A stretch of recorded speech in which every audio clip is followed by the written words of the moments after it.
శ్రద్ధగా వాక్యాన్ని వినడానికి ఇష్టపడండి. మీ హృదయాన్ని సిద్ధపరచుకోండి. ఇది నా అంశము. కష్టము వచ్చినప్పుడు దేవుణ్ణి స్తుతించే వారిగా ఉండాలి అని దేవుడు కోరుకుంటున్నాడు. హల్లెలూయా. ఒకసారి గట్టిగా చప్పట్లు కొట్టి దేవుని మహిమపరుద్దాం. కష్టము వచ్చినప్పుడు, కష్టాలు తరచుగా ప్రతి ఒక్కరి జీవితాలలో వస్తూ ఉంటాయి. అయితే దేవుడు కొన్ని ఆశీర్వాదాలు ఏ విధంగా పొందుకోవాలో భక్తుల నుంచి మనకి నేర్పించినాడు. ఆది కాండము నుంచి కూడా ఒక్కొక్క దైవజనులది, ఒక్కొక్క ప్రవక్తలది ఒక్కొక్క అనుభవం ఉండేది. వాళ్ళల్లో ఒక్కొక్క అద్భుతమైన బ్యూటీ దేవునికి నచ్చేది. అబ్రహాంలోనేమో మంచి విశ్వాసం ఉండేది. దావీదు ఏమో మంచి ఆరాధికుడు. దానియేలేమో ప్రార్థనాపరుడు. మోషేనేమో నమ్మకస్తుడు. యోబు ఏమో యథార్థవంతుడు. అంతేకాకుండా కష్టం వచ్చినా సంతోషం వచ్చినా స్తుతించే అనుభవం యోబుది. ఒక్కొక్క సేవకులలో దేవుడు ఒక్కొక్క అద్భుతమైన వరాన్ని దేవుడు మనకి చూపిస్తూ ఉన్నాడు. ఇవన్నీ కూడా మన దృష్టిలో పెట్టుకొని ముందుకు అడుగు వేస్తే మన ఎడల దేవునికి ఎంతో సంతోషము ఉంటుంది. అంతేకాకుండా దేవుడు మనల్ని ఆశీర్వాదకరంగా ఉంచుతాడు. కాబట్టి ఇందులో ఉన్న శ్రేష్టమైనది ఏంటిదో మనము చూద్దాం. దేవుని ఆశీర్వాదాలు, దేవుడిచ్చే ఆశీర్వాదాలు పొందుకోవాలని అందరికీ ఉంటుంది. ఎవరు కూడా నష్టపోవాలని, నాశనం అయిపోవాలని, జీవితాన్ని నాశనం చేసుకోవాలని ఎవరు అనుకోరు. కానీ దేవుని వద్ద నుండి మనము ఆశీర్వాదాలు ఏ విధంగా పొందుకోవాలో, దేవుని యొద్ద నుండి మన గురించి దేవుడు ఆలోచిస్తే దేవుడు ఎప్పుడు సంతోషిస్తాడో ఈరోజు పరిశుద్ధాత్మ దేవుడు మనతోని మాట్లాడాలనుకుంటున్నాడు. కాబట్టి ఈ విషయాన్ని మనం ప్రార్థన పూర్వకంగా మనం సిద్ధపడదాం. చూడండి, దేవుడు మన జీవితంలో ఒక అద్భుతమైన కార్యాన్ని చేస్తున్నాడు. ఆశ్చర్యకరమైన కార్యాన్ని చేస్తున్నాడు. భూములు ఇవ్వడమో, పిల్లలు మారు మనసు పొందుకోవడమో, వివాహాలు కావడమో, గొప్ప గొప్ప ఉద్యోగాలు సంపాదించడమో, నీవు ఇల్లులు కట్టడమో, ఏదో దేవుడు గొప్ప గొప్ప మేలు చేసినప్పుడు నీవు నీ ఆలోచన ఎప్పుడు కూడా మారకుండా స్తుతించే వాడిగా నువ్వు ఉండాలి. ఇది గొప్ప విషయం. దేవుడు నన్ను ఆశీర్వదించేశాడు కదా అని, నాకు ఇది చాలు అని దేవునికి దూరం అయిపోయిన వాళ్ళు ఉన్నారు. ఏదైనా కష్టం వచ్చినప్పుడు, ఏదైనా బాధ వచ్చినప్పుడు దేవునికి దూరం అయిపోయిన వాళ్ళు కూడా ఉన్నారు. ఇవన్నీ మనం తెలుసుకోవాలి. నీవు యేసు ప్రభువుని సొంత రక్షకునిగా అంగీకరిస్తున్నావు, సంతోషమే. ఈ సొంత రక్షకునిగా అంగీకరించిన తర్వాత నీ విశ్వాసము, నీ భక్తి, నీ ప్రార్థన దేవుడు అన్ని కూడా అబ్జర్వ్ చేస్తాడు. దేవుడు నిన్ను ఆశీర్వదించి పరీక్షిస్తాడు. దేవుడు నీ దగ్గర కష్టాలు పెట్టి పరీక్షిస్తాడు. ఏం పరీక్షిస్తాడు అంటే, నీ యొక్క భక్తి ఏ విధముగా ఉన్నది, నీ స్వభావం ఏ విధముగా ఉన్నది, ఏమీ లేనప్పుడు ఏ విధంగా ఉన్నావు, అన్ని ఉన్నప్పుడు ఏ విధంగా ఉంటున్నావు. అన్ని పరీక్షలలో ఎంత కష్టం వచ్చినా నువ్వు దేవుణ్ణి స్తుతించేవాడిగా ఉంటున్నావా లేదా అనేది నువ్వు నేర్చుకోవాలి. ఈరోజు నా యొక్క ఆత్మీయ జీవితంలో, సేవా జీవితంలో ఎంతోమంది విశ్వాసుల్ని చూశాను. ఎంతో మందికి ప్రార్థన చేశాను. వాళ్ళు వచ్చిన వాళ్ళు అనారోగ్యం ఉన్న వాళ్ళు వచ్చినారు, ప్రార్థన చేయించుకున్నారు. ఆ అనారోగ్యం ఉన్నప్పుడు నేను దేవునికి ఇది చేస్తాను, నేను దేవునికి అది చేస్తాను, నేను మారు మనసు పొందుకుంటాను, మేము ఈ యొక్క రోగం తగ్గిపోతే మేము మా కుటుంబం అంతా కూడా మందిరానికి వస్తాము, మారు మనసు పొందుకుంటామని గొప్ప గొప్ప మాటలు చెప్తారు. కానీ వాళ్ళకి అద్భుతమైన కార్యం జరగగానే దేవుణ్ణి మర్చిపోతారు, ప్రార్థన మర్చిపోతారు, మందిరం మర్చిపోతారు. దేవునికి అన్ని తెలుసు, అయినా కూడా దైవజనుడి యొక్క ప్రార్థనను బట్టి దేవుడు వారికి కార్యాన్ని జరగనిస్తాడు. ఈ స్వభావము నీలో ఒకవేళ ఉంటే మార్చుకోవడానికి నువ్వు ట్రై చేయి, సిద్ధపడు. ఎందుకంటే దేవుడు నిన్ను ఎన్నుకున్నాడు, ఆయన ఏర్పాటు చేసుకున్నాడు. ఎందుకో తెలుసా? నువ్వు గొప్ప స్థానంలో, ఉన్నతమైన స్థానంలో ఉండాలి అని ఆయన కోరుకుంటున్నాడు. నీవు స్వార్థపూరితంగా అవసరం ఉన్నప్పుడు దేవుడు కావాలి, అవసరం ఉన్నప్పుడు మందిరానికి రావాలి, అవసరం ఉన్నప్పుడు దేవుని స్తుతించాలి అంటే ఆ భక్తి ఎంత ఉన్నా కూడా పెదవులతో వచ్చిన భక్తినే, పెదవులతో వచ్చిన స్తుతి యాగమే, పెదవులతో వచ్చిన ఆరాధననే. నీ హృదయము మాత్రం దేవునికి దూరముగా ఉన్నది. అందుకే దావీదు భక్తుడు ఏమంటాడు చూద్దామా? కీర్తనలు 21వ కీర్తన, కీర్తనలు 34వ కీర్తన, 21 కాదు 34వ కీర్తన 1వ వచనంలో ఒక మంచి మాట ఉంటుంది. Thank you Jesus. నేను ఎల్లప్పుడూ యెహోవాను స్తుతించెదను, నిత్యము ఆయన కీర్తి నా నోట నుండును. హల్లెలూయా. దావీదుకున్న అనుభవం ఇది. ఆయన ఎల్లప్పుడూ దేవుని స్తుతించేవాడు. ఆ ఎల్లప్పుడూ అనే మాటలో ప్రతిరోజు, ప్రతి గంట, ప్రతి నిమిషం ఆశీర్వాదాలన్నీ పక్కకు పెట్టేశాయి, కష్టాలన్నీ పక్కకు పెట్టేశాయి. నీ జీవితంలో నువ్వు ఎల్లప్పుడూ దేవునిని స్తుతించే వాడిగా నువ్వు ఉండాలి. నువ్వు గొప్పగా ఉన్నతమైన స్థానంలో ఉండాలంటే ఈ సీక్రెట్ నువ్వు తెలుసుకోవాలి. ఎల్లప్పుడూ నేను ఎల్లప్పుడూ యెహోవాని స్తుతించేదను, ఎల్లప్పుడూ ఆయనని కీర్తించేవాడట. దావీదుకున్న గొప్ప అలవాటు అది. ఇది మన జీవితంలో నేర్చుకోవాలి. దావీది నోట ఎల్లప్పుడూ కూడా, ఆయన నోట ఎల్లప్పుడూ కూడా కీర్తనలు వస్తూ ఉంటాయి. ఆయన జీవితంలో ఉన్న అలవాటు అది. కష్టాలు వచ్చినాయి, స్తుతించాడు, కష్టాలు వచ్చినాయి, ఆరాధన చేశాడు, ఇటు ఆశీర్వాదం వచ్చింది, స్తుతించాడు. చక్రవర్తి రాజుగా, ఇశ్రాయేల్ రాజుగా అయ్యాడు, అయినా కూడా అదే విధంగా స్తుతించాడు, అదే విధంగా ఆరాధన చేశాడు. మారలే. దేవుడికి నచ్చింది. అర్థమవుతుందా బిడ్డ? మీరు గుర్తుపెట్టుకోండి, గమనించండి. నిన్ను నువ్వు ఎప్పుడు పరీక్షించుకోవలసినది ఏమిటి అంటే, నీకు అన్నీ ఉన్నప్పుడు, అందరూ ఉన్నప్పుడు, 4 వైపుల సంపాదన ఉన్నప్పుడు నువ్వు దేవుణ్ణి స్తుతిస్తున్నావా, దేవుణ్ణి మరచిపోతున్నావా అనేది గుర్తుపెట్టుకో. ఒక పక్కంగా అన్ని వస్తున్నాయి, ఒక కుటుంబంలోనేమో అన్ని విధాలుగా అన్ని వస్తున్నాయి, ఇంకొక కుటుంబంలోనేమో నష్టము నష్టము నష్టము, ఇబ్బందులు ఇబ్బందులు ఇబ్బందులు.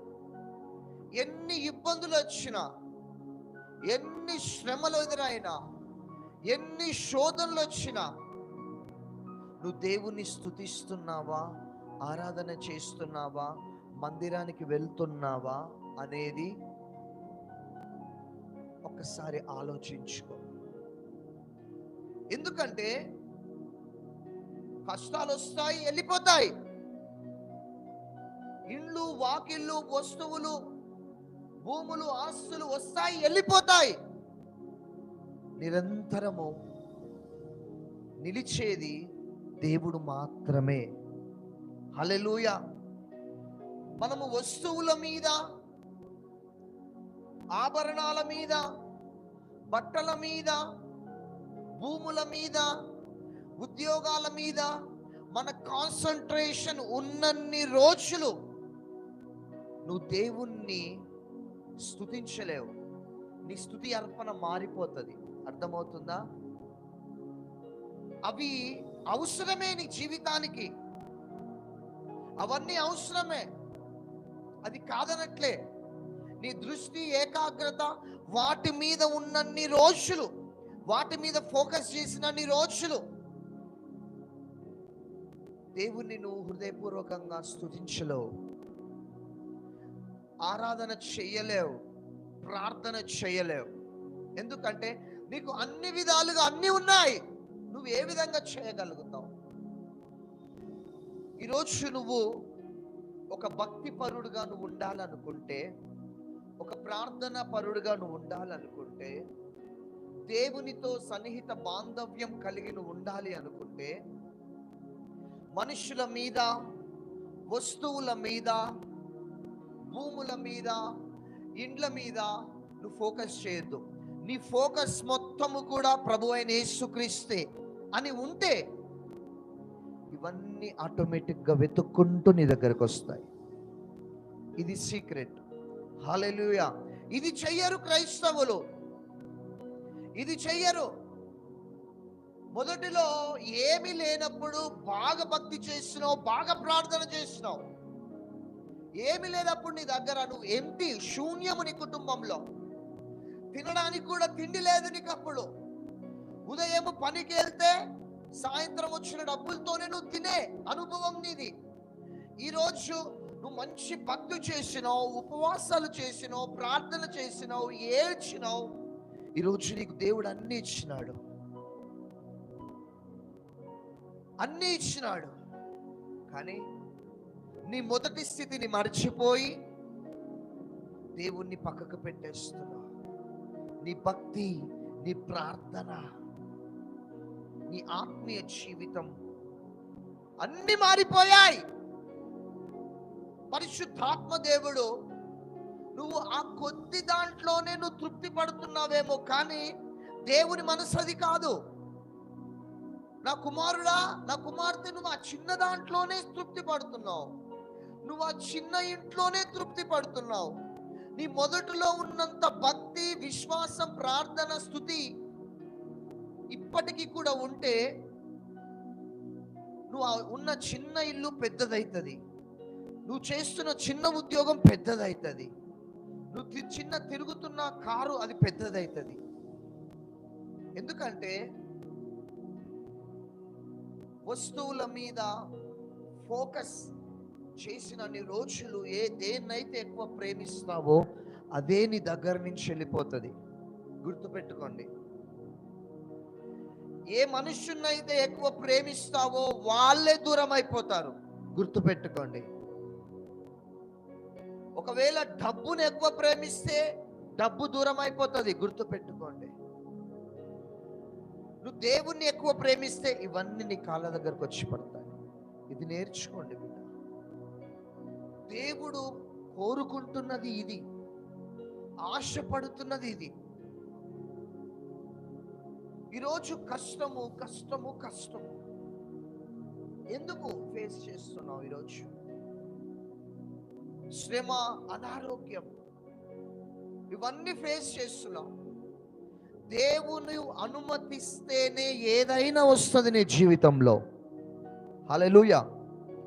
ఆయన అనుమతిస్తేనే ఏదైనా వస్తుంది. ఎందుకు వస్తుంది అంటే నీకు ఆయన నేర్పించడానికి. హల్లెలూయా. అందుకే యోబు గ్రంథం 1:21 చూసినట్లయితే, అందరు బైబిల్ గ్రంథం తెరవండి.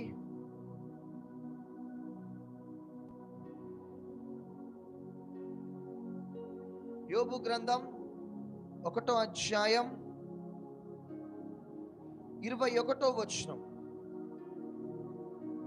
నేను నా తల్లి గర్భంలో నుండి దిగంబరునై వచ్చి తిని, దిగంబరునై అక్కడికి తిరిగి వెళ్ళుదును. యెహోవా ఇచ్చెను, యెహోవా తీసుకొని పోయెను, యెహోవా నామమునకు స్తుతి కలుగును గాక. గట్టిగా చప్పట్లు కొడదాం. ఇక్కడ యోబు ఏమంటున్నాడు చూడండి, అందరు నా వైపు చూడండి. యోబు ఏమంటున్నాడు చూడండి, నేను నా తల్లి గర్భములో దిగంబరునై నేను వచ్చిన. ఎంటీ నేను వచ్చినప్పుడు ఏమి లేదు. అర్థమవుతుందా? ఎంటీ అయి నేను వచ్చిన, ఏమీ లేదు ప్రభువా. అంటే యోబు జీవితంలో కోట్ల ఆస్తిని, వస్తువులను, భూములను, ఇండ్లను, పిల్లలని అన్ని పోగొట్టుకున్నాడు. ఒకే ఒక్క క్షణంలో అన్ని పోగొట్టుకున్నాడు. పోగొట్టుకున్న తర్వాత ఆయన ఏమంటున్నాడు తెలుసా వాళ్ళ భార్యతోని, నేను నా తల్లి గర్భములో వచ్చినప్పుడు దిగంబరనే వచ్చిన, ఏమి లేదు నా దగ్గర. మరలా నేను వెళ్ళిపోతే దిగంబరనే వెళ్ళిపోతా, ఏమి ఉండదు నా దగ్గర. యెహోవా ఇచ్చినాడు, యెహోవా తీసుకున్నాడు, యెహోవా నామానికి స్తుతి కలుగునుగాక. గట్టిగా చప్పట్లు కొడదాం. చూడండి ఎంత డెప్త్ ఉందో ఈ మాటలో. అంటే ఆ మాట యోబు అనడానికి గల కారణం ఏమిటి అంటే ఆయన దేవుణ్ణి ప్రేమించినాడు. అది దేవుణ్ణి, వస్తువులని ప్రేమించలే, పిల్లల్ని ప్రేమించలే. మొదటి ప్రాధాన్యత ప్రభువుకి ఇచ్చినాడు కాబట్టి ఈ మాటలు పలకగలిగినాడు ఆయన జీవితంలో. ఈ మాటలు ఎవరికి వస్తాయి? దేవుణ్ణి ప్రేమించి మొదటి ప్రాధాన్యత ప్రభువుకి ఇవ్వడము, మొదటి ప్రాధాన్యత స్తుతి అర్పణ, మొదటి ప్రాధాన్యత ఆరాధన. నీ ఆత్మీయ జీవితంలో ఇవి ఉండాలి. ఇవి ఉంటే బిడ్డ, యెహోవా ఇచ్చెను, యెహోవా తీసుకొని పోయాడు. ఆయన ఇస్తాడు, ఆయన తీసుకుంటాడు, ఆయన ఇష్టం. ఏమున్నా లేకపోయినా ఆయనకే స్తుతి, ఆయనకే మహిమ, ఆయనకే ఘనత అంటున్నాడు. ఈరోజు ఈ నేటి క్రైస్తవుల్లో ఈ అనుభవం కనుక ఉంటే వారి జీవితము గొప్ప స్థానంలో ఉంటుంది. ఈ అనుభవం లేదు, ఈ అనుభవం లేదు క్రైస్తవులకి, విశ్వాసులకి అనుభవం లేదు. అవసరం ఉన్నప్పుడు దేవుడు కావాలి, సమస్యలు వచ్చినప్పుడు దేవుడు కావాలి, అనారోగ్యం వచ్చినప్పుడు దేవుడు కావాలి. అన్ని ఉన్న తర్వాత దేవుడు అవసరం లేదు, మందిరం అవసరం లేదు, ప్రార్థన అవసరం లేదు. అంటే ఇక్కడ నువ్వు దేవుణ్ణి మోసం చేస్తున్నావు ఒకటి, రెండవది నిన్ను నువ్వు మోసం చేసుకుంటున్నావు. ఎస్, నిజమైన మాటలు ఇవి బిడ్డ, గుచ్చుకుంటుంటాయి హృదయానికి, కానీ ఇవి నిజమైన మాటలు. ఈ విధంగా ఉన్న వాళ్ళు ఒకటి వాళ్ళని మోసం చేసుకోవడం అవుతుంది ఇది. ఎందుకంటే నువ్వు చాలా అనుకున్నావు, అంటే నీ జీవితంలో ఈ ఆశీర్వాదాలు చాలా అనుకున్నావు కాబట్టి దేవుణ్ణి ఇగ్నోర్ చేస్తున్నావు. అంటే నువ్వు మోసం చేసుకున్నట్టు కాదా?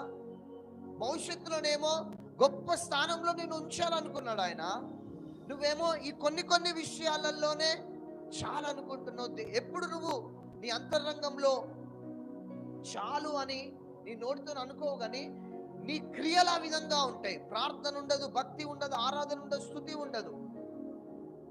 ఈ ఉండకపోవడమును బట్టి ఈ క్రియలు ఆ విధంగా కనపడమును బట్టి రావలసిన మెండైన గొప్ప ఆశీర్వాదాలు ఆగిపోతాయి. ఎప్పుడైతే యోబు ఈ మాట అన్నాడో దేవునికి నచ్చింది. తల్లి గర్భంలో నేను దిగంబరునై వచ్చి తిని దిగంబరునైపోతుంది. యెహోవా ఇచ్చాడు, యెహోవా తీసుకున్నాడు, యెహోవా నామమునకు స్తుతి కలుగునుగాక అన్నాడు. ఆ మాట దేవునికి నచ్చింది. నీ నోటెమ్మటి వచ్చే ప్రతి మాట కూడా దేవుడు వింటాడు, చూస్తాడు. ఏ విధమైన భక్తి, ఏ విధమైన విశ్వాసం ఉన్నది అని చూస్తాడు. చూడండి, నువ్వు దేవునికి అన్ని దేవునికి ఇచ్చినప్పుడు దేవునికి ఇవ్వడం కాదు, ఏమీ లేనప్పుడు దేవునికి ఇవ్వు. అది దేవునికి సీక్రెట్, నువ్వు ఆశీర్వాదానికి గొప్ప సీక్రెట్ అది. ఎంత గొప్ప మాట మాట్లాడినాడు యోబు. హల్లెలూయా. యోబు గ్రంథము 2వ అధ్యాయం 10వ వచనం చూసినట్లయితే అక్కడ ఇంకొక మాట ఉంటుంది. యోబు గ్రంథం 2వ అధ్యాయం 10వ వచనం. అందుకతడు వాళ్ళ భార్యతో, యోబు వాళ్ళ భార్యతో ఏమంటున్నాడు చూడండి.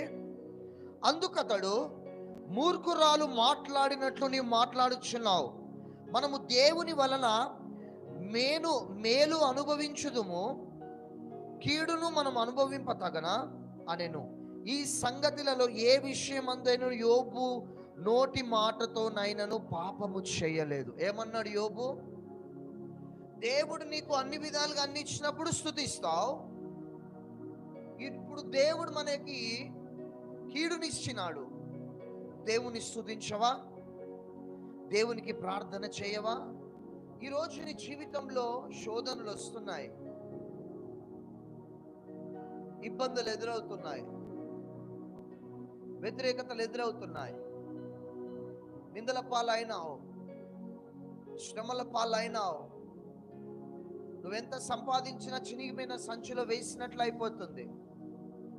ఏంటిది నా బ్రతుకు, ఏంటిది నా పరిస్థితి? అందరు నన్నే అంటున్నారు, అందరు నన్నే వేలు పెట్టి చూపిస్తున్నారు.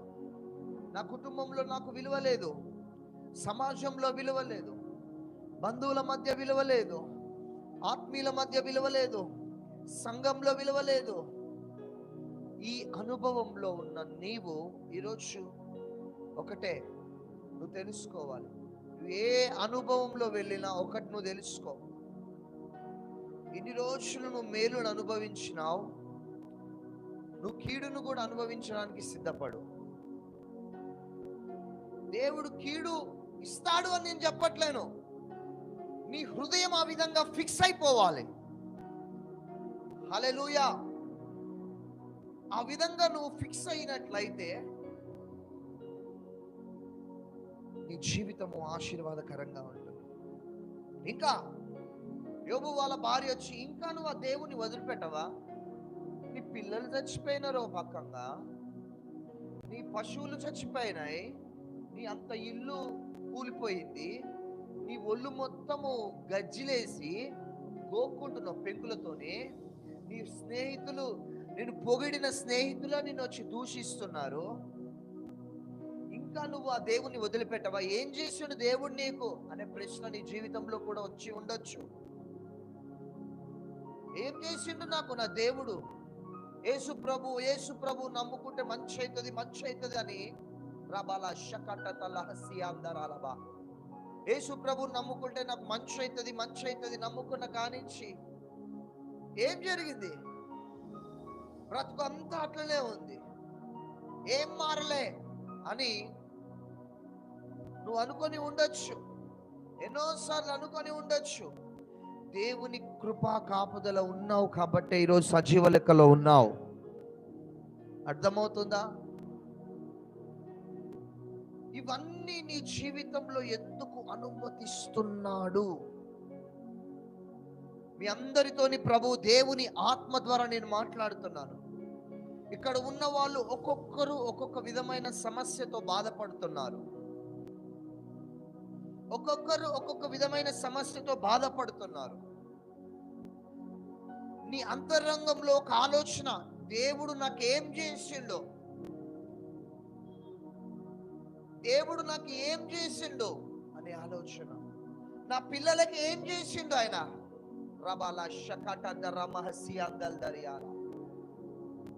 ఇవే ఆలోచనలు నీ జీవితంలో మెలుగుతూ ఉండొచ్చేమో. ఈ 2000 రహస్యాందల దరబాకు మన దేవుని ఆత్మ ద్వారా నేను ప్రవచిస్తున్నాను. ఈ 2024 సంవత్సరం వరకు కూడా అదే. ఏది నువ్వు పొందుకోలే. కష్టము కష్టము కష్టము కష్టము, శ్రమ, ఇబ్బందులు ఇవే ఎదురవుతున్నాయి.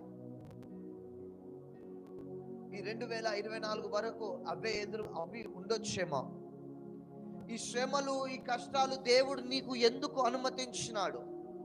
యోబు జీవితంలో అనుమతించినట్లుగానే నీ జీవితంలో అనుమతించినాడు. అనుమతించినాడు. ఎందుకు అనుమతించినాడు అంటే, ఇది అందరూ ఈ మాట గుర్తు పెట్టుకోండి. ఎందుకు అనుమతించినాడు? యోబు గ్రంథము 42వ అధ్యాయం. ఎందుకు అనుమతించినాడు? చివరి అధ్యాయం 42వ అధ్యాయం 10వ వచనం. 10వ వచనం.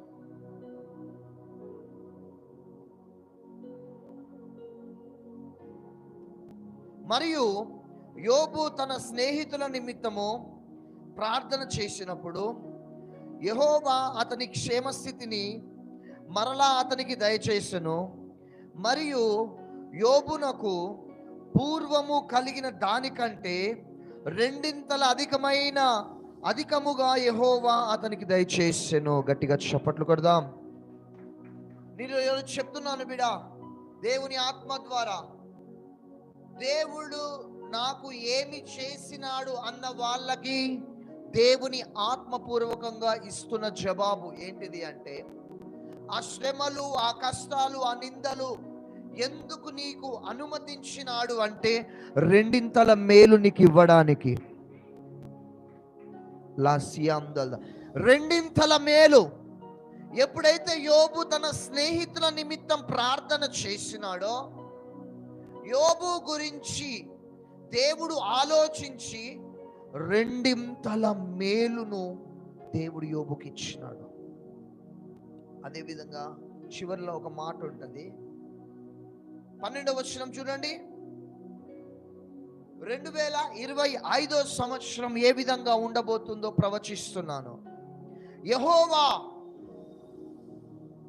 యోబును మొదట ఆశీర్వదించిన తనకంటే మరి అధికముగా ఆశీర్వదించెను. అతనికి 14,000 గొర్రెలు, 6,000 ఒంటెలు, 1000 జతల ఎడ్లు, 1000 ఆడుగాడిదలు కలిగెను. మరియు అతనికి 7 కుమారులు, 3 కుమార్తెలు కలిగిరి. అతడు పెద్దదానికి మోమియా అనియు, రెండవ దానికి కేజియా అనియు, మూడవ దానికి కెరెహక్కు అనియు పేర్లు పెట్టెను. ఆ దేశమంతట యోబు కుమార్తెలంత సౌందర్యవంతులు కనబడలేదు. వారి తండ్రి వారి సహోదరులతో పాటు వారికి స్వాస్థ్యములిచ్చెను. అటు తరువాత యోబు 140 సంవత్సరములు బ్రతికి తన కుమారులను 4 తరములను చూచెను. పిమ్మట యోబు కాలము నిండిన వృద్ధుడై మృతి నొందెను. హల్లెలూయా. చూడండి, ఈరోజు ఎందుకు ఈ కష్టం, ఎందుకు ఈ శ్రమ అంటున్నా, నీకు ప్రభు అంటున్నాడు రెండింతల మేలు నీకు ఇవ్వడానికి. ఇంతకు ముందు ఆశీర్వదించిన దానికంటే అధికముగా నిన్ను ఆశీర్వదించడానికి కొన్ని అలౌ చేస్తాడు దేవుడు, అనుమతిస్తాడు శ్రమలు. కొన్నిసార్లు సొంత వాళ్ళే దూరం అయిపోతారు.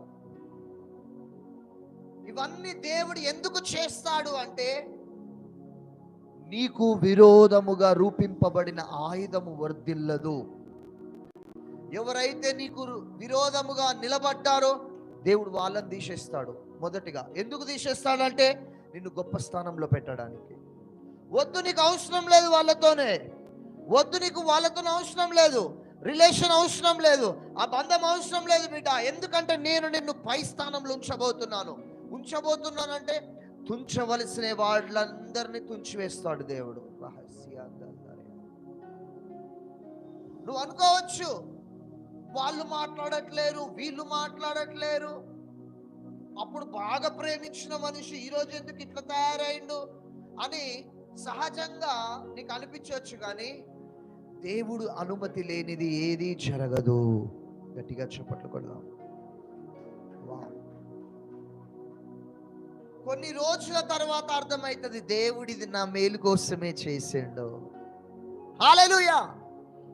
దేవుడిది నా మేలు కోసమే చేసిండని కొద్ది రోజుల తర్వాత అర్థమవుతుంది. అప్పుడు వాడు ఎందుకు మాట్లాడలేదు, అప్పుడు ఆ కుటుంబం నాకు ఎందుకు దూరం అయిందో ఇప్పుడు నాకు అర్థమవుతుంది అని నువ్వు తెలుసుకోబోతున్నావు. గట్టిగా చప్పట్లు కొడదాం. రాబా షందరాలయారా. దేవుని యొక్క మనస్సు ఏమిటి అంటే, ఆయన ప్రేమ కలిగిన మనస్సు. అందుకే మనం ప్రసంగి గ్రంథం 3వ అధ్యాయంలో మొన్నట కాన్ఫరెన్స్ ప్రేయర్లో ఒకటి చదువుకుందాం. ఆ వచనాన్ని దేవుడు గుర్తు చేస్తున్నాడు. అందరూ ప్రసంగి తీయండి.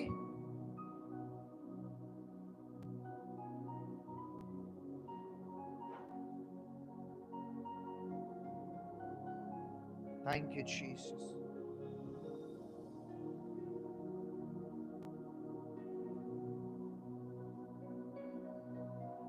ప్రసంగి గ్రంథం 3వ అధ్యాయం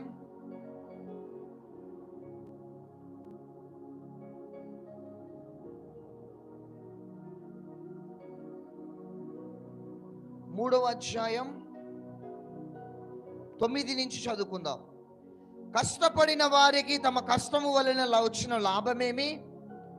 నరులు అభ్యాసం పొందవలనని దేవుడు వారికి పెట్టి ఉన్న కష్టానుభవమును నేను చూచి తిని. 11వ వచనం చూడండి. దేని కాలమునందు అది చక్కగా ఉండునట్లు సమస్తము ఆయన నియమించి ఉన్నాడు. అర్థమవుతుందా ఈ మాటకి? దేని కాలమునందు అది చక్కగా ఉండునట్లు. ఏది? నీకు వచ్చే ఆశీర్వాదము, నీకు వచ్చే మెండైన దీవెనలు, నీ సంతతి, నీ భూములు, నీ వాహనాలు, నీ ఇల్లు ఏ సమయంలో నీకు ఇస్తే అది మేలవుతుందో అది చక్కగా ఉండునట్లు. అర్థమవుతుందా? అది చక్కగా అంటే అది నీ దగ్గర స్థిరముగా ఉండునట్లు దేవుడు ఆ టైంలో అవి నియమిస్తాడు. అంటే తుంచవలసిన తుంచివేస్తాడు, నలగొట్టవలసిన నలగొడతాడు, విరగొట్టవలసిన విరగొడతాడు, తీసివేయవలసిన మనుషులను తీసివేస్తాడు. కొన్నిసార్లు నీ వస్తువులే, కష్టపడి సంపాదించుకున్న నీ వస్తువే పోయింది. అది భూములు కావచ్చు, ఆభరణాలు కావచ్చు, ఇంకా ఏవైనా కావచ్చు. నువ్వు కష్టపడి సంపాదించుకున్నది పోయింది. అందుకే ఇక్కడ 9వ వచనంలో ఏమంటున్నాడు? కష్టపడిన వారికి తమ కష్టం వలన వచ్చిన లాభమేమి? నువ్వు అనుకున్నావు కష్టపడి సంపాదించుకున్న అనవసరంగా పోయిందేమో. ఎందుకు పోయింది అంటే తగిన కాలమున దేవుడు ఇయ్యడానికే ఆయన్నే దానిని మరుగుపరిచినాడు. అది ఏదైనా సరే రహలసి అందరాలే. నువ్వు దేవుని జ్ఞానం ఏంటో నువ్వు తెలుసుకోవాలి బిడ్డ. ఆయన జ్ఞానము తెలుసుకోవడం కోసమే దేవుడు కొన్ని అనుమతిస్తాడు. హల్లెలూయా. గట్టిగా చప్పట్లు కొట్టి ప్రభువుని మహిమపరుస్తాం. ఈరోజు ఎవరివైనా కావచ్చు, నువ్వు ఏ స్థితిలో ఉన్నావో భయపడకు బిడ్డ. ఎందుకంటే నీవు గొప్ప దేవుణ్ణి కలిగి ఉన్నావు, సజీవుడైన దేవుణ్ణి కలిగి ఉన్నావు. నిన్ను ఎవరైతే డిస్టర్బ్ చేస్తున్నారో, బాధ పెడుతున్నారో, డైరెక్ట్గా దేవుని కనుగుడ్డులో వేలు పెట్టినట్టే అని నువ్వు తెలుసుకోవాలి. ఈరోజు ఇవన్నీ ఒక ఎత్తు అయితే, నీ జీవితంలో ఉదయం మొదలుకొని రాత్రి కాలం వరకు ఏదైనా శ్రమ రాని, ఏదైనా కష్టం రాని, నువ్వు దేవుణ్ణి స్తోత్రించడము, స్తుతించడము అది ఇంపార్టెంట్.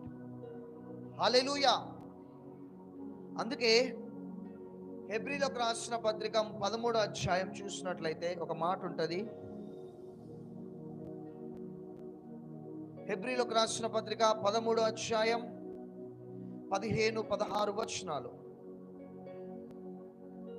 కాబట్టి ఆయన ద్వారా మనము దేవునికి ఎల్లప్పుడూ స్తుతి యాగము చేయుదుము, అనగా ఆయన నామమును ఒప్పుకొనుచు జిహ్వాఫలం అర్పించుదుము. హల్లెలూయా. ఈ స్తుతి అంటే ఏమిటి అంటే జిహ్వాఫలము, అనగా జిహ్వా అంటే నాలిక. అర్థమవుతుందా? నాలిక. ఫలము అంటే స్తుతించడము. జిహ్వాఫలము, నీ నాలిక దేవుణ్ణి స్తుతించడము. అది ఈ దినాలలో దేవునికి ఇచ్చే బలి. అర్థమవుతుందా? దయ్యము స్తుతించదు. దయ్యపు నాలిక, దయ్యపు ఆధీనంలో ఉన్న వాళ్ళు స్తుతించరు. అందుకే నేను ప్రతిరోజు చెప్తాను మీకు, దేవుణ్ణి స్తుతించండి, స్తుతించండి, స్తుతించండి అని. ఎందుకంటే స్తుతిలో శక్తి ఉంటుంది, స్తుతిలో ఆశీర్వాదం ఉంటుంది. అంతేకాకుండా నీవు స్తుతించే ఆ స్తుతి అర్పణ, దానిని బట్టి ప్రభువుకి మహిమ. అర్థమవుతుందా? ప్రభువుకి మహిమ. దేవుని కోసం ఏదో చేయాలి, ఏదో చేయాలని తాపత్రయం చాలా మందికి ఉంటుంది. ఏదో చేసే బదులు దేవుణ్ణి స్తుతించు, అందుకు ఆయనకి మహిమ. హల్లెలూయా. కాబట్టి ఇది నువ్వు తెలుసుకోవాలి. ఎప్పుడు బిడ నువ్వు స్తోత్రము స్తోత్రము స్తోత్రము స్తోత్రము స్తోత్రము అలవాటు చేసుకో బిడ్డ. నేను ఆత్మీయ జీవితం ప్రారంభించిన మొదటిలో రోజుకి 9 గంటలు నేను స్తుతించేవాడిని. 9 గంటలు దేవుణ్ణి స్తుతించేవాడిని. ఆ విధంగా స్తుతిస్తూ ఉంటే తెలియని ప్రెజెన్సీ, అభిషేకాన్ని అనుభవించేవాడిని, తెలియని సంతోషాన్ని అనుభవించేవాడిని, ఆత్మలో నుంచి రోదించి కన్నీరు కార్చేవాడిని. 9 గంటలు స్తుతించేవాడిని. నిద్రలో పడుకున్నప్పుడు కూడా కలవరించేవాడిని. స్తుతి స్తుతి స్తుతి స్తోత్రం స్తోత్రం స్తోత్రం. పిచ్చి పట్టిందన్నారు, వెర్రి పట్టిందన్నారు నన్ను. కానీ అందులో ఉన్న బ్యూటీ, అందులో ఉన్న శ్రేష్టత ఏంటో నేను అనుభవించినాను. ఆ విధముగా నేను 9 గంటలు స్తుతించిన ఆ స్తుతి అర్పణకి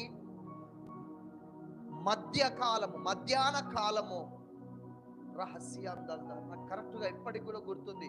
మధ్యాహ్నము 2:42 దేవుడు నేను స్తుతించే స్థలంలోనికి దిగినాడు. గట్టిగా చెప్పట్లు కూడా. స్తుతించే స్థలంలోనికి దిగి నా తల మీద చెయ్యి పెట్టి అభిషేకించి నాతోని మాట్లాడినాడు. ఏం కావాలి బిడ్డ, కొడక, నా కుమారుడు, ఏం కావాలి, ఎందుకు అంతగానం స్తుతిస్తున్నావు అన్నాడు. ఎందుకు అలాగున స్తుతిస్తున్నావు? ఎందుకంటే చూడండి, అది ఒక గొప్ప వరం. అది ఒక దైవజనుడు స్టేజి మీద ఉన్నాడు. స్టేజి మీద ఉండి ఒక స్పీకర్గా ఆయనని పిలిచినారు. అయితే ఆ దైవజనుడు స్టేజి మీదకి వెళ్ళి కళ్ళు మూసుకొని 2 చేతులు ఇట్లా ముడుచుకొని కళ్ళు మూసుకొని చైర్లో కూర్చొని దేవుణ్ణి స్తుతిస్తూ ఉన్నాడు. ఏం చేయట్లేదు, మౌనంగా ఉండి దేవుణ్ణి స్తుతిస్తున్నాడు. అక్కడ ఆరాధన జరుగుతుంది. ఆరాధన జరుగుతుంటే ఆరాధనలో ఒక దయ్యం బయటకు వచ్చింది. ఆ దయ్యం పేరేం పేరంటే మగ్గాలి అంటారంట దాన్ని. మగ్గాలి దయ్యం అంటే, ఆ దయ్యము ఒక వ్యక్తిలో ఉంటే, లేడీస్లో ఉంటే ఆ లేడీని పురుషునిగా తయారు చేస్తుంది. పురుషుల్లో ఉంటే ఆ దయ్యం స్త్రీగా తయారు చేస్తుంది. ఆ దయ్యం చేసే పని అది మగ్గాలి అంటారు. అయితే ఒక స్త్రీలో ఆ దయ్యం పోయింది. ఆ దయ్యాన్ని ఆయన స్తుతిస్తూ ఉంటే ఒక్కసారి దయ్యం లేచింది ఆరాధనలో. ఓ ఆడ కూర్చున్న ఆయన ఉన్నాడా, అగడగడగడు ఆయన నోట్లో ఒక మాట పలుకుతున్నాడు. ఆ మాటను ఆపమను అంటుందంట దయ్యం. ఆ నోట్లో ఆ మాట పలుకుతున్నారు. ఈ సేవకులందరూ కూడా ఈ సేవకుని చూస్తున్నారు. నేను నా ప్రార్థన నేను చేసుకుంటున్నా, నా యొక్క స్తుతులు నేను అర్పిస్తున్నా, ఈ దయ్యానికి ఏమైంది అని దైవజనుడు మైక్ తీసుకొని అన్నాడట, నీ బాధ ఏంది అని అడిగినట్ట. నువ్వు నోట్లో ఒకటి వలుకుతున్నావు, అది నువ్వు వలకకు, అది వలుకుతుంటే నాకు ఎట్లనో అవుతుంది అని అంటుందంట దయ్యం. నేనేం పలుకుతున్నా నువ్వు చెప్పు అంటే, నేను అనొద్దు, అనకూడదు, కానీ నువ్వు ఆపు అని చెప్పేసి అనగానే అప్పుడు దైవజనుడు అన్నాడట మైక్ పట్టుకొని, నేనేమన్నా యేసు రక్తమే జయం అన్నాడట, ఇంకేమనలే. యేసు రక్తమే జయం. మైక్లో యేసు రక్తమే జయం, సాతానా పో అన్నాడట గట్టిగా. ఆ దయ్యము వదిలిపెట్టి వెళ్ళిపోయి ఆ మందిరం బయట ఉన్న చెట్టు కొమ్మకి తగిలి ఆ కొమ్మ ఇరిగి కింద పడ్డదట. అంటే నువ్వు యేసు రక్తం అనడంలో, స్తుతించడంలో ఎంత అనాయింటింగ్ ఉంటుంది తెలుసా, అభిషేకం ఉంటుంది. మొన్నటి దినమున నేను ఆ ప్రాంతానికి వెళ్ళినప్పుడు దురాత్మ శక్తులు విలవిలలాడిపోయాయి.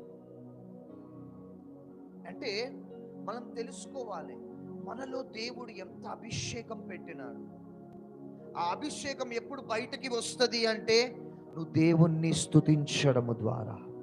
హల్లెలూయా. నా జీవితంలో జరిగిన ఒక సంఘటన, అప్పుడే ఉపవాసాలుంటూ దేవుని ఆత్మతో బలంగా నింపబడి ముందుకు అడుగు వేస్తున్న ఆ దినాలలో ఒకరు నన్ను ప్రార్థనకి ఇంటికి పిలిచినారు. కూర్చున్నా, సోఫాలో కూర్చున్నా. వాళ్ళ ఇల్లు, నేను కూర్చున్న హాలు చివరిగా ఉన్న చివరి గదిలో ఒక ఆవిడ ఉంది. వరుసగా ఉంటాయి వాళ్ళ గదులు, చివరి గదిలో ఒక ఆవిడ ఉంది. నేను కళ్ళు మూసుకొని ప్రార్థన చేసుకుంటున్నా, ఏదైనా దేవుడు ఏమైనా చూపిస్తాడేమో అని. అయితే అక్కడ ఆ చివరి గదిలో ఉన్న దయ్యం బయటకు వచ్చింది. దయ్యం బయటకు వచ్చి, ఆయన ఎందుకు వచ్చింది వీడికి, వెళ్ళిపోమని చెప్పంటే ఈమెకు అర్థం కావట్లేదు. ఆయన పాస్టర్ అట్లా అనొద్దు. ఈమెలో దయ్యం బయటకు వచ్చిందని ఆ కుటుంబ సభ్యులకు అర్థం కాలే. ఆయన ఎందుకు బయటకు వచ్చిండు, వెళ్ళిపోమని నేను చెప్పాలా, నువ్వు చెప్తావా, వెళ్ళిపోమని దగ్గరికి తీసుకొచ్చి, లేదు ఆమెలో డెవిల్ బయటకు వచ్చింది, ఆమె ముందుకు తీసుకొని రండి అన్న. ముందుకు తీసుకొని రాగానే ఏడవడం స్టార్ట్ చేస్తుంది. నువ్వు వస్తే వచ్చినావు కానీ నీ ఎమ్మటి ఆయన ఎందుకు తీసుకొచ్చినావు అంటుంది. ఎవరాయన, నువ్వు కూర్చో ఏం కాదు, నీ ఎమ్మటి ఆయన ఎందుకు తీసుకొచ్చినావు, ఆయన పంపించేసి నాకు ప్రశాంతంగా ఉంటుంది. ఎవరైనా చెప్పు అన్నా. నేను చెప్పా కానీ ఆయన ఎందుకు తీసుకొచ్చినావు, పంపించేయి. కళ్ళు మూసుకొని కనిపెడుతుంటే ఎవరున్నారంటే నా పక్కన పరిశుద్ధాత్మ దేవుడు ఉన్నాడు. గట్టిగా చప్పట్లు కూడా దేవుని మహిమపరుస్తాం. అవునా, ఆయన వెళ్ళాడు కానీ నువ్వే వెళ్ళిపో అన్నా. ఆయన వెళ్ళాడు కానీ నువ్వే వెళ్ళిపో అన్నా. 17 సార్లు వాంతింగ్ చేసుకుంది. కక్కి అలసిపోయింది. అంటే ఆమెలో ఉన్న ఆ చేతబడి ప్రభావము ఇట్లా బయటకు వచ్చింది. ప్రార్థన చేయలే, ఏం చేయలే. ఇవన్నీ కార్యాలు జరగడానికి కారణం స్తుతి, అర్పణ. హల్లెలూయా. ఇలాంటి సంఘటనలు ఎన్నో జరిగినాయి. అంటే మీరు తెలుసుకోవాలి, గొప్ప కృప ఉంటుంది అందులో, అభిషేకం ఉంటుంది, ఆశీర్వాదం ఉంటుంది. ఈరోజు నువ్వు కంటిన్యూగా దేవుని స్తుతించలేవు. నువ్వు ఖాళీగా ఉంటే స్తుతించు, ఆఫీస్లో స్తుతించు, పడుకొని నీకు చేత కాకపోతే నీరసంగా ఉంటే దేవుని స్తుతించు. స్తుతించడం అంటే ఎట్లా స్తుతించాలి అంటే, స్తోత్రం నాయన, నీకు స్తోత్రం ప్రభా, స్తోత్రం ప్రభా, చాలు, చేయాల్సింది ఏం లేదు. జిహ్వాఫలాన్ని అర్పిస్తున్నావు.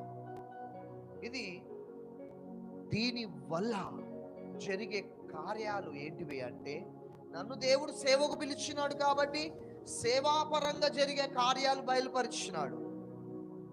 నిన్ను దేవుడు నీ పిలిచిన పిలుపును బట్టి నీ ఉద్యోగంలో వాడుకొని ఉండొచ్చు, నువ్వు ఉన్న ప్రదేశంలో వాడుకొని ఉండొచ్చు, ఉద్యోగం చేయొచ్చు, ఏదైనా చేయొచ్చు. నువ్వు స్తుతిస్తే ఆ ఉద్యోగంలో నిన్ను ఒక పెద్ద అధికారిగా ఉంచుతాడు. ఇవన్నీ మీరు గుర్తుపెట్టుకోండి బిడ్డ. యెహోవాని స్తుతించుట మంచిది. ఆయన బాలురి యొక్కయు చంటి పిల్లల యొక్కయు స్తుతుల మూలమున ఆయన ఒక దుర్గమును స్థాపించి ఉన్నాడు ఆయన. అందుకే నేను ఎల్లప్పుడూ యెహోవాను స్తుతిస్తాను, ఎల్లప్పుడు నా నోట కీర్తనలు వస్తాయట, దావీదు నోటెమ్మట. అందుకే దావీదు గొప్ప స్థానంలో ఉన్నాడు. ఇదే బ్యూటీ బిడ్డ. ఇది నువ్వు అలవాటు చేసుకో, నీ ఆలోచనలు మారుతాయి, తలంపులు మారుతాయి, నడవడిక మారిపోతుంది. నువ్వు చాలా దేవుని ప్రేమతో నింపబడతావు. కళ్ళు